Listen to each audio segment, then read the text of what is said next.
c'est Jean-Philippe Bionnier. J'ai eu la chance de parcourir vraiment beaucoup la Côte-Nord, autant du côté ouest que du côté est, même vers le nord.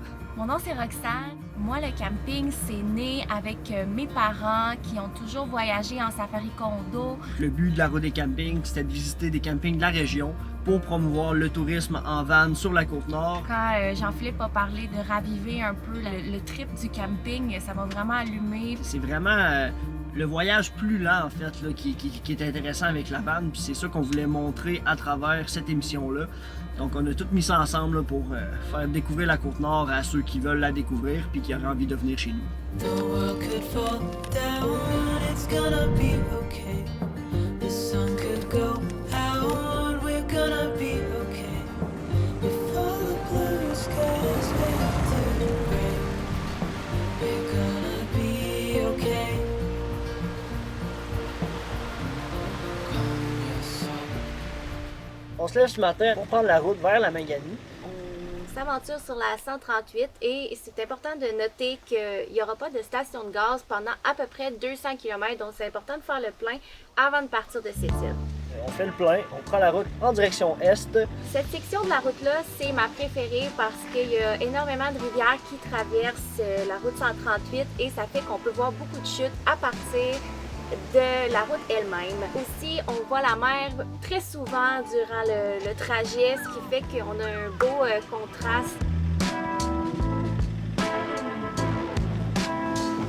Le premier arrêt qu'on a fait, c'est à la rivière Tortue. C'est un coin qui n'est pas très connu des touristes. Puis nous autres, les locaux, on connaît un petit peu plus la région, donc on s'est arrêté là pour une petite baignade.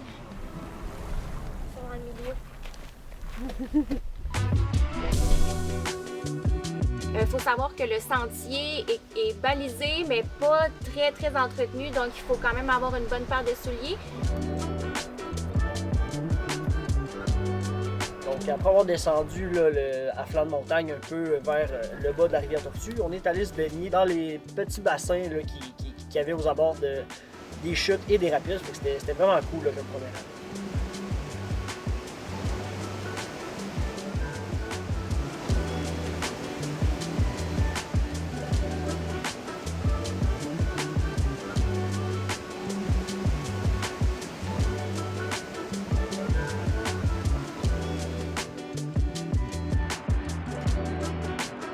Ensuite, pour dîner, on fait un petit arrêt à la chute Manitou, qui est la chute, je dirais, la plus populaire du segment entre Sept-Îles et Havre-Saint-Pierre. Les touristes s'arrêtent beaucoup là et il y a une raison pour ça, donc elle est très impressionnante, cette chute-là. On est arrêté donc dîner. À l'halte touristique, on est allé chercher nos autocollants.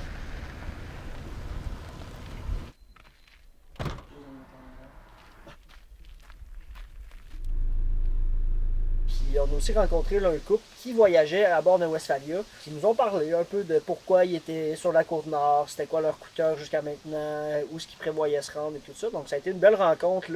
Est-ce que ça fait longtemps que vous voyagez avec votre van? Oh, ça fait depuis 2006 qu'on l'a. Okay. On se promène pas mal.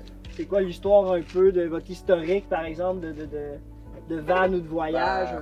On a fait beaucoup la côte Est, jusqu'à, mettons, dans le Rhode Island, le New Jersey. Puis là, on a fait la Gaspésie, on a fait les îles de la Madeleine. Là, elle vient de cette île, fait qu'on a décidé de monter, aller jusqu'au bout de la 138.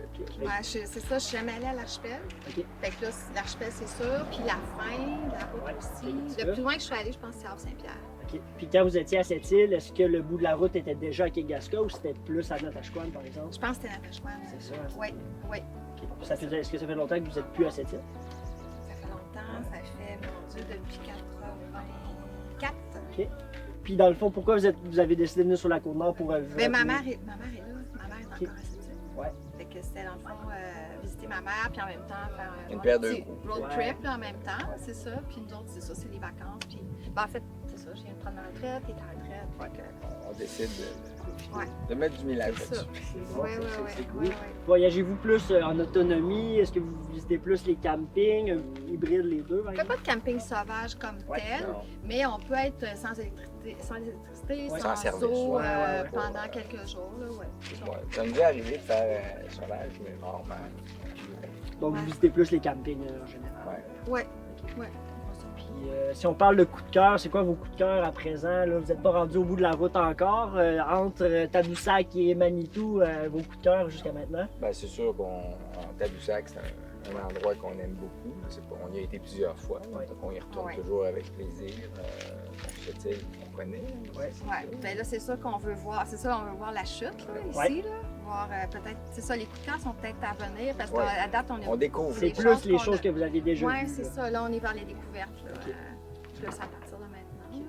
Ah, c'est cool. Ouais. Ben, Fait que, je vous souhaite un bon Il fait voyage. Ben oui. Ah oui, on est chanceux. chanceux, hein?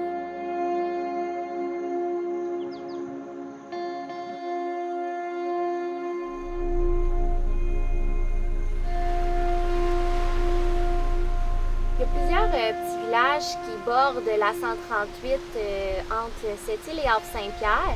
Nous, on a choisi d'arrêter à Rivière-au-Tonnerre.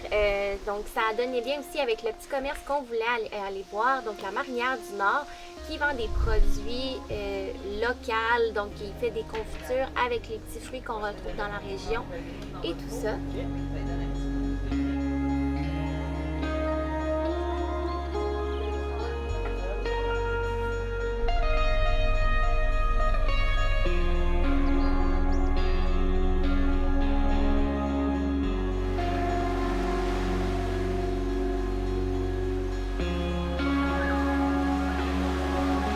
Ensuite de ça, on s'est rendu à notre camping à Longue Pointe de Mégane. Donc, on reprend la route encore vers l'est jusqu'au camping de la famille Loisel. Un camping qui est sur le bord du fleuve, puis avec la vue sur les petites îles de Longue Pointe de Mégane. Il est vraiment bien situé là, pour les gens qui souhaitent aller visiter l'archipel de Mégane. Donc, c'est vraiment le fun pour ça.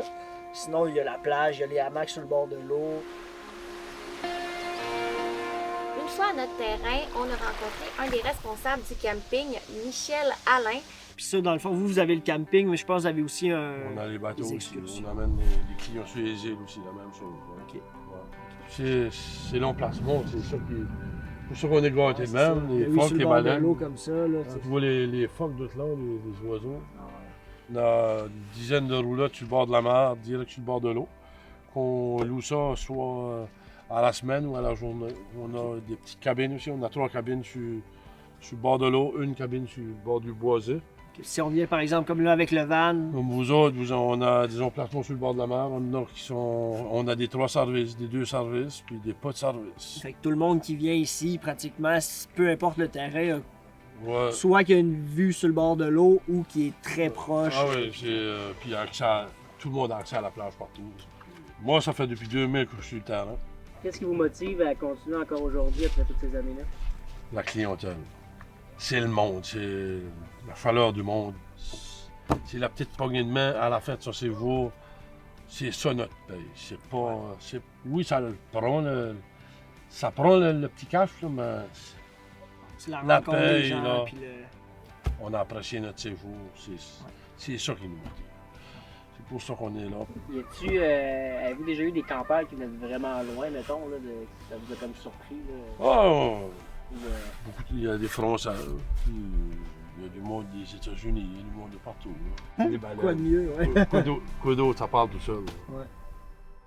Et il nous a apporté du bois aussi là, pour faire un petit feu qu'on a fait juste avant le souper.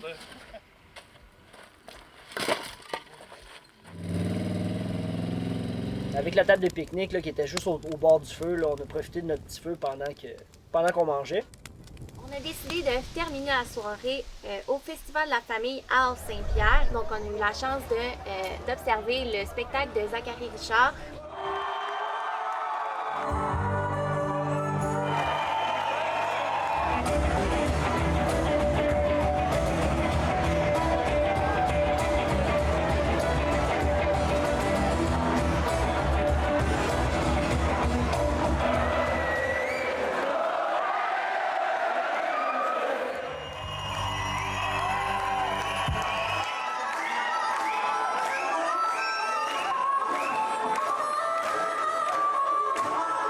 Puis, on a vu également les feux d'artifice en fin de soirée qui étaient magnifiques.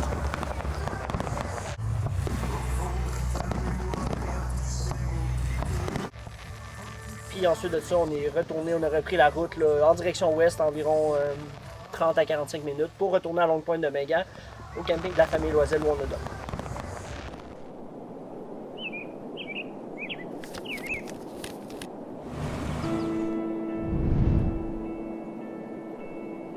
Après un matin brumeux, on a eu la chance d'avoir une météo qui s'est dégagée, donc on a pu faire l'activité de paddleboard qui était prévue un peu plus tard en avant-midi.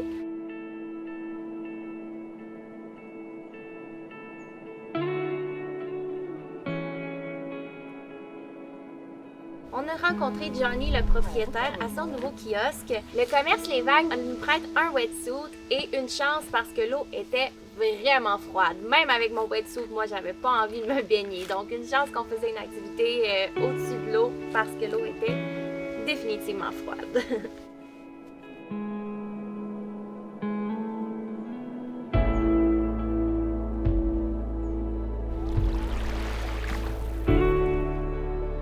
Johnny nous a fait une petite introduction au paddleboard. J'avais déjà fait du paddle, mais pas nécessairement avec quelqu'un qui s'y connaissait. T'sais, moi, je suis plus un fan de kayak un peu, donc c'est un sport qui est plus nouveau pour moi que pour Roxane.